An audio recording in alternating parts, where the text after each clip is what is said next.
Jin-ta was born into a family where his father was the quintessential, genuine stepfather. He was not only biased but also cruel, locking his little sister Susuni in the dark, damp storage room like in a cheap horror movie. Poor Susuni could only sit and sob, biting her nails like eating snacks, crying and thinking, why is my life so dramatic? One day, it rained cats and dogs, with thunder rumbling. Jin-ta rushed to the storage room, intending to be a hero and save his sister. But alas, Susuni had vanished. The boy panicked, running all over the village, calling his sister's name in the dark night. Susuni, where are you? Stop playing hide and seek.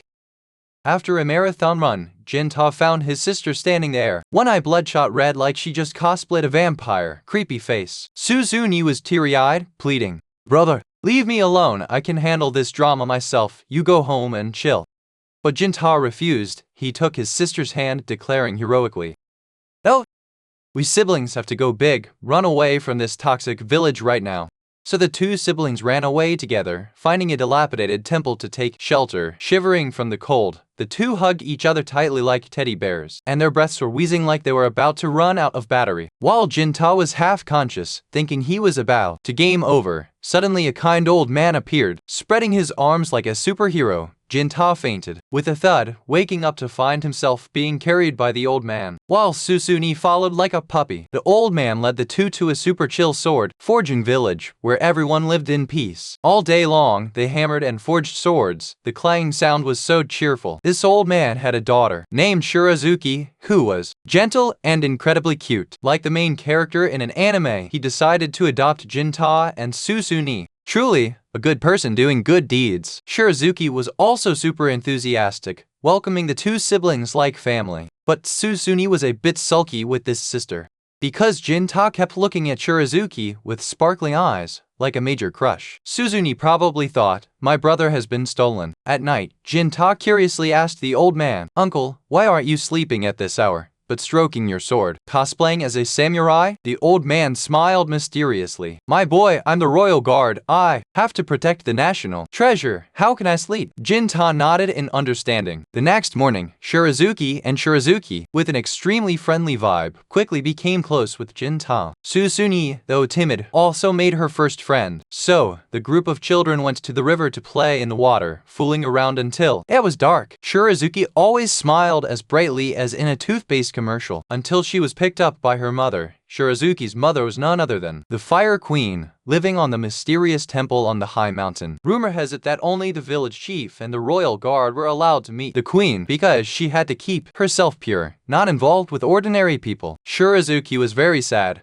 because it had been a long time since she saw her mother. Like sending her mother on a business trip, time passed quickly like a movie. Jin-ta started learning swordsmanship from his benefactor. This guy was strong, but patient in teaching, always giving golden advice like, hold the sword coolly, don't let it fall. Shirazuki ran to deliver swords to her father every morning, then came back to take care of Jin-ta. Looking at the boy blushing and flustered, she giggled. Jin-ta lived happily with Suzune and Shirazuki. It felt like finding a second home. Before long, he became the queen's guard, respected by the whole village. But the drama didn't stop there. There was a rumor that a 1,000-year-old demon had transformed into a human and was plotting to attack the queen, because if it ate her liver, it would become immortal. Sounds scary, right? The previous queen was devoured by a demon. Luckily, Shirazuki's father sacrificed himself to seal it. Or maybe it was aiming for the super powerful sacred sword, forged for 1,000 years, but still shiny as new. At the village meeting, a guy named Kiyomasa confidently patted his chest. "What are you guys worried about? We have the super swordsman Jin-ta and me here. What demon dares to come near?" He talked so much that the village chief got annoyed. The meeting ended in the blink of an eye. After that, Shirazuki dared to sneak out to talk to Jin-ta. Despite being called the queen, she was more like a teenage girl, pouting at every turn. "Why, you're always so serious. Call my name, please." Jin-ta saw that she was sad, so he complied, calling her name Shirazuki so sweetly. But Shirazuki was even more playful. She even sneaked Sutsune into the temple to sleep together, even though it was a super taboo act. Why? If they were caught, they'd be done for. Sutsune was incredibly adorable, sneaking in to see her brother after a few days of Jin-ta going to fight demons. Jin-ta loved his sister very much, but sometimes he had to be firm. "Stop being so playful. You made me worry sick." After that, the village chief suddenly wanted to discuss something privately with the queen. Before leaving, Shirazuki entrusted the whole village to Jinta. "Oi, take care of things for me, okay? I'll be at a meeting." Jinta probably broke out in a cold sweat, thinking to himself, what a huge responsibility. After the day Shirazuki's parents leveled up to the afterlife, she didn't shed a single tear, strong like a superhero declaring, "I will become the queen. The whole world must kneel." Shirazuki was determined to become a pillar for everyone to lean on, especially after her mother passed away. The price to pay was that from now on, she and Jinta, her close friend, were like they wouldn't see each other anymore. Jinta swore, "I will work out to be as strong as a Superman to stand by your side." He even got excited. "I will punch away any demon that dares to come near, as strong as your parents." And so, Jinta appointed himself as the Queen's Guard, day and night, dreaming of standing next to Shirazuki like in a martial arts movie. Meanwhile, the demons were lurking like nosy neighbors, staring at Jinta's sister, Suzyun, with evil eyes. They rumored, "This girl must have some kind of superpower, and it's too mysterious. We haven't hacked the information yet." During his rare days off, Jinta transformed into the national brother, taking care of Suzyun meticulously. But it's tough. Suzyun is still tiny like an anime character. She doesn't seem to grow up. She also likes to wear a bandage to cover her red right eye, pestering her brother all day long. "Brother, having you makes me as happy as a party." Occasionally, Shirazuki goes big, escaping the palace to visit home, like getting the green light from the village chief. "Go ahead, come home for breakfast with the family." Suzyun excitedly asks the whole family to have breakfast together, forcing Jinta to show off his cooking skills. Oof! Jinta's cooking is truly a master chef disaster. Everything is bland. Suzyun even teases him after eating. "Brother, if you feed me this again, I'll call the police." Shirazuki and Suzyun can only giggle at that, because Jinta always tries to act serious. But he runs out of steam after 10 seconds of scolding, never dares to lay a hand on anyone. After the meal, Suzyun keeps jumping around like she drank too much coffee, making Jinta dizzy. The villagers are gossiping, wondering if Jinta is dating some hot girl, because no one knows Shirazuki is the real queen. Every time he is asked, Jinta acts nonchalant. "Just an acquaintance. Give me 2 buns and iced tea." Shirazuki feels a bit left out, remembering the days when she used to bathe in the stream with Jinta. Now her close friend doesn't even recognize her. But she's also surprised when Jinta still remembers her favorite grilled rice cake, and secretly smiles when she finds out he loves it too. Thus, the atmosphere between the two is now as tense as a drawn string, no longer as comfortable as before. Jinta still remembers Shirazuki's father's words, "Nothing lasts forever, my son," and always chases after his shadow. As evening falls, Shirazuki pulls Jinta to the stream. This place is perfect for talking about super big things. Then she drops a bomb. "I'm getting married to Kiyomasa according to the village chief's orders, to have a successor in case the demons attack." Jinta is shocked. But Shirazuki continues, "Before becoming someone's wife, I want you to know I love you. I once thought of asking you to run away, but I knew you wouldn't choose that." Jinta nods. "Because I swore to protect the village, not just Shirazuki. I practice swordsmanship because I respect you, not to abandon the village and leave." It's a complete denial of the path they both chose. Shirazuki sighed. "We're so alike. Instead of choosing to love someone, we chose a way of life." She decided to become a queen to continue loving Jinta in her own way, talking until late at night. Both forgot that Suzyun was anxiously curled up at home. After that night, Jinta still fulfilled his role as a guard, and received orders to defeat 2 mischievous demons in the forest. But before leaving, Kiyomasa jumped out and questioned him.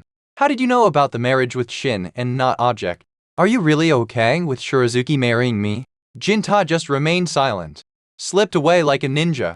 While Jinta was away from home, Suzyun sat sniffing his shirt to ease her longing.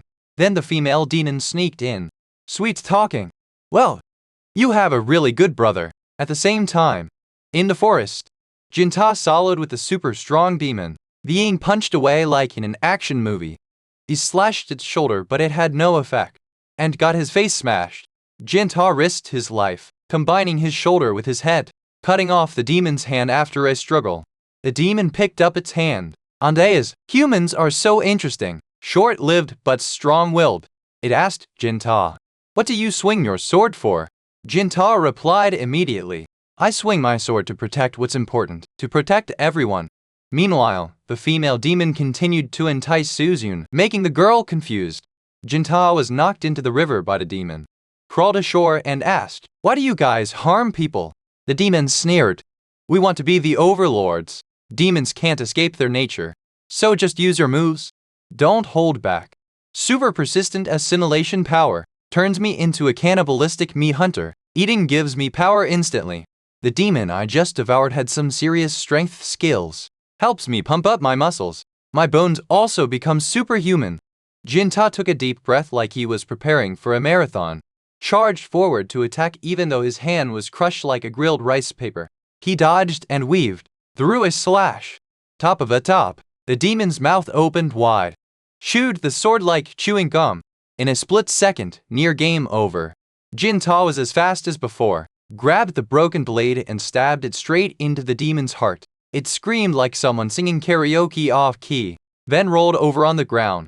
Accepting its fate, kicked the bucket. Before looking out, the kind demon revealed, its comrades have foresight skills. See 170 years into the future. The demon gods will reappear, rule all 7 demons, and their target is Jinta's younger sister, Suzune. Like a grateful bro, the demon gave Jinta its hand. Sounds a bit creepy, huh? It asked. Who will you slash when this whole world turns to trash? Jinta was dumbfounded. At the same time, at Kiyomasa Temple, this uncle is urging Shirazuki to get down to business before Jinta returns. It's not that he's out of control. He's just afraid Jinta will hear the moaning, her scream. Jinta just wants to grind levels to defeat the demon lord, while Shirazuki reluctantly does her duty. For the village, for the country, she's willing to sacrifice herself, but Jinta doesn't want that. The two haven't even had time to make out. Then, a female demon jumps in and ruins the fun, declares Shirazuki is a slippery little thing. In front of Suzune, Jinta wakes up with a brand new arm, but the whole village is burning down unintentionally. Suzune is furious at Shirazuki, thinks this chick is deceiving her brother Jinta. The girl yells, "I bless you both. How did it become a drama like this?" But deep down, Suzune likes Jinta, so she keeps up the vibe. Forever a baby. Shirazuki has a headache, wants to keep Suzune happy, and it has to do for the village. But that female demon keeps adding fuel to the fire, turns Shirazuki into a drama queen. In Suzune's eyes, the girl is furious, removes the bandages. Dowels, shut your lying mouth. The darkness of hatred covers. Suzune turns into a real demon, red eyes, just wants to take care of Shirazuki. Kiyomasa didn't even have time to draw his sword before being kicked away like a ball. The female demon cleared the way for Suzune to comfortably go hunting. Suzune draws her sword and points it at Shirazuki's neck. Just then, Jinta rushes in like a superhero. He rushes to hug his lover. Oh God! Shirazuki has turned into a coconut shell, covered in blood. The female demon stands there smiling gently, haunts Jinta for life, and then, Hellot hangs in front. That female demon is. The innocent girl asks, "Brother, why are you looking at me like that? I killed that girl. You should be happy, right?" Jinta is shocked. Never thought his little sister would turn into the main villain.